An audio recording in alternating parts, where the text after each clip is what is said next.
Hi and welcome back to my build series on YouTube. This is going to be my Warden tank build for the Greymoor patch. I know the patch dropped a little while ago. It's taken me a little while to get these videos all set for you, but I'm definitely ready to start releasing videos. I'm filming all of these in one day because I don't get many days off at work, so it's been all day process for me here, but I finally made it to my Warden tank. And I'm really excited to bring this to you.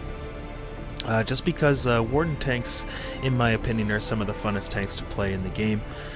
And they have some of the best damage mitigation you could have. It's just you have to kind of coordinate with your healers to try to get your healer to maybe run a different type of healer. Because you can definitely free up some spots there with the Warden tank. Alright, so with that said, I'd like to get right into this. As I said in the previous videos, we're not going over gear that much. We're going to blast right through it because we run the same gear on every tank for the most part. This is really just about what skills should you run as a different class, just to make sure that you are a good tank for your group.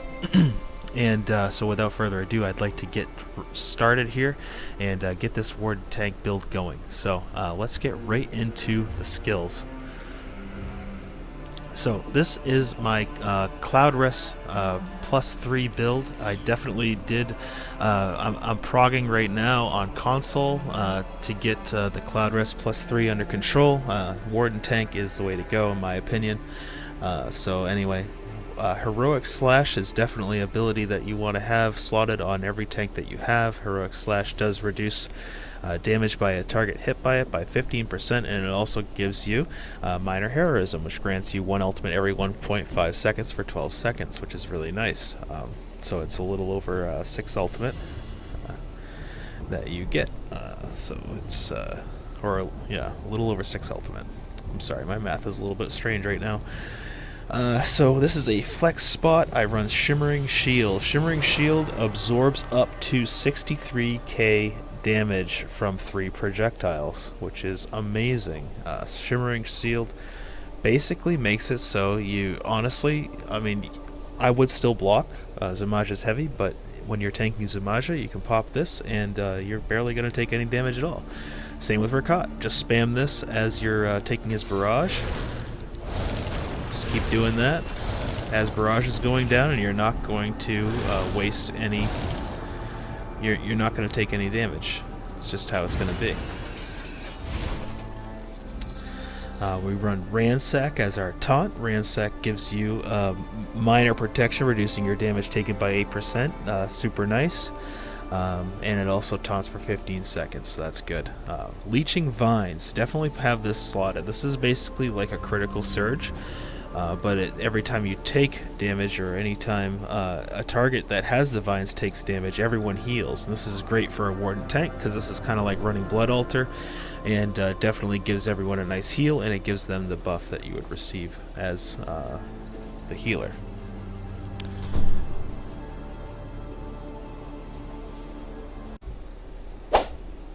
Alright, so that's Leeching Vines. Polar Wind is really nice. It's your burst heal. It's basically what you would use to use this as your basically your big burst heal. So this is what you use to heal yourself when your health is really low. It does give it provides a very nice burst heal for you, and it also heals ally that's close to you as well. And so it does give you a little bit of health recovery over time. It also it does a little bit of damage here. It scales with your max health, so you definitely want to be using that as a tank. And of course, for our front bar ultimate, we're using Aggressive Warhorn. Aggressive Warhorn is extremely nice. It's a useful ultimate, and you definitely want to be using it as a tank.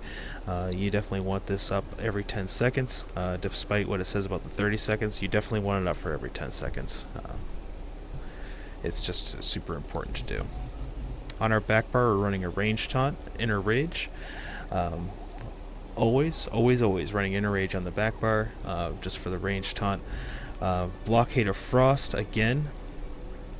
We're using Blockade of Frost to make sure that we do have our Crusher uptime on the boss at 100%. Crusher does proc about 4 times. The first ad or enemy that it hits, and with an infused staff, and you want to be making sure that after the 4th proc you want to reapply your blockade. Balance, this is a flex spot. It does give you your majors. You kind of want it on your back bar, unless you're not running Shimmering Shield, and you can put it there.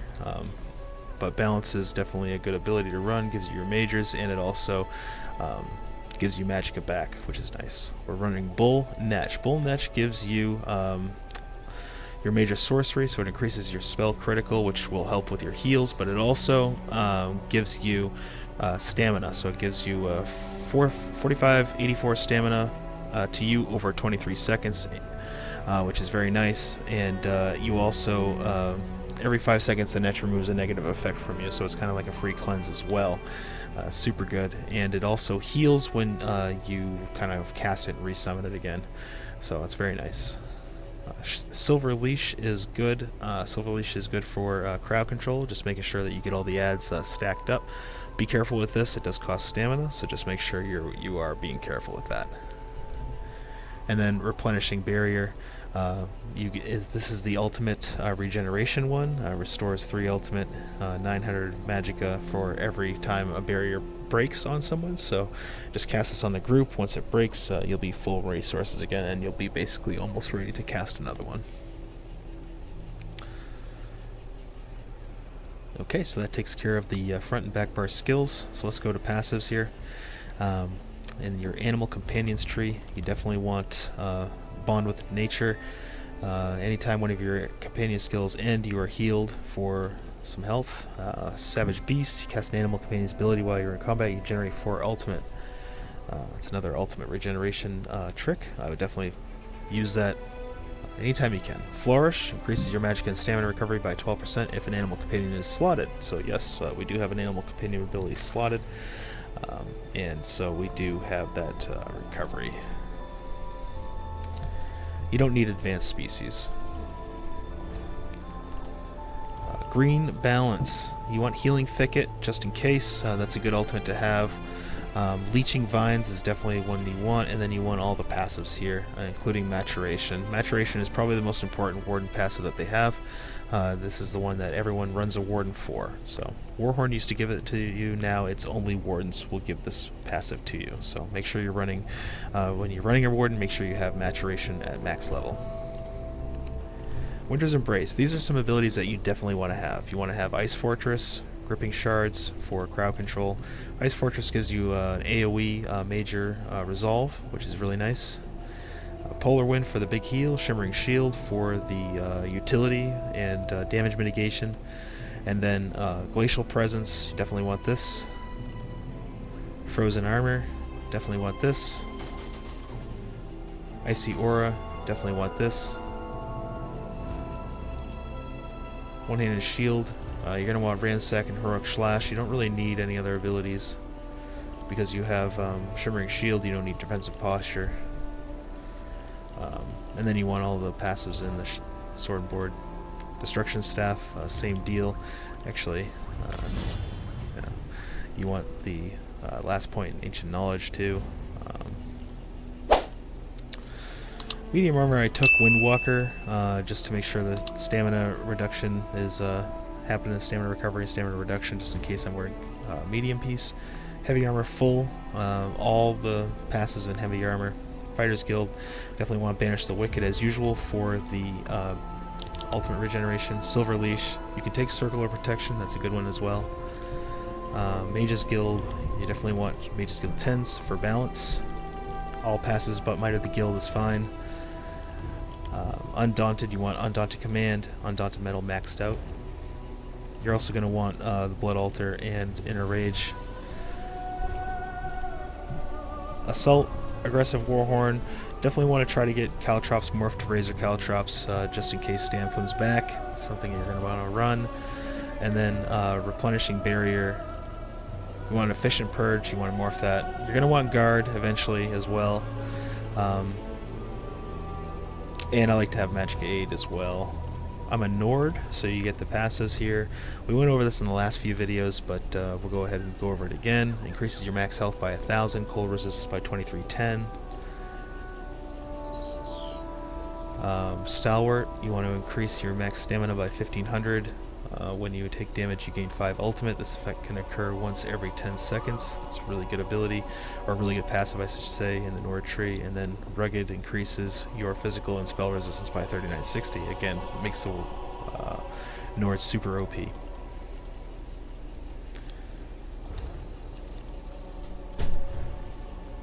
With your alchemy, you definitely want that at level 50, and then you also want medicinal use to 3. Kenai regions, I didn't take that here because who cares. Laboratory use, if you're crafting your own potions, is important. And then that's about it. So let's check out our champion points. Green tree, we have 34 warlord, 18 sprinter, 75 Arcanist because we are kind of relying on our magic recovery here, and then Tenacity, of course, 43 because heavy attacks are nice to get that stamina back. 28 Tumbling and 72 Shadow War for 23% block cost reduction. Blue Tree is really similar in all my tank builds here. 100 Blessed, 81 Elfborn for crit healing with your Magicka ability, super good. And then Precise Strikes is 81, just in case we end up using Vigor. We definitely want that crit healing up. For our Red Tree, 81 Ironclad, 3 Spell Shield, 37 Hardy, 66 Thick-Skinned, 64 Elemental Defender, and then 19 in Quick Recovery. I believe this is Kind's Aegis CP once again, just to let you know. So that takes care of the CP. Now let's blast on ahead and go to the character screen here. We'll go ahead and switch it up. So character screen Magicka recovery is really low. So what you can do, actually, if you're not running balance, something that you can do here is that you can take your jewelry and you can switch it up. You can put well, actually everything's Harmony. I've got all my Harmony jewelry on me. You can do infused Magicka recovery and that's fine. I like to do Harmony for the Warden and then just run balance because getting health back as a Warden is really easy.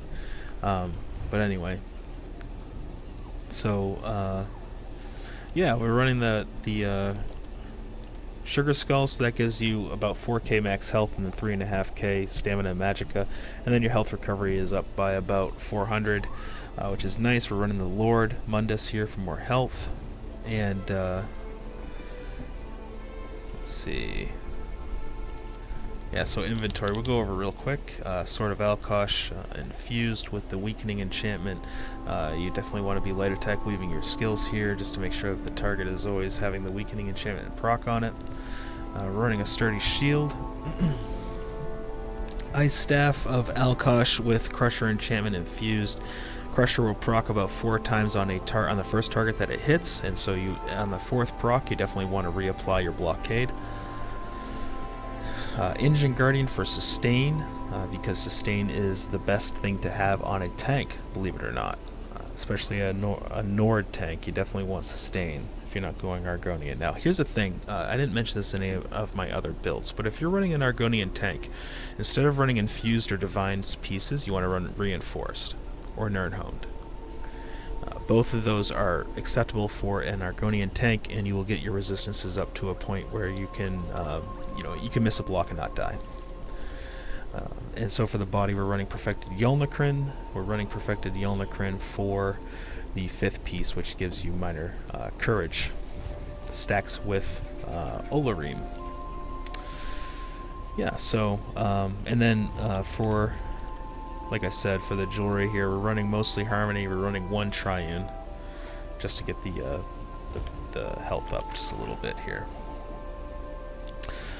For the potions, we're running tripods, crafted tripods. You can also run Crown Store tripods, it's fine. Also, another option for certain instances is an immovable pot, or lingering health is also good too. But yeah, so this is my Warden.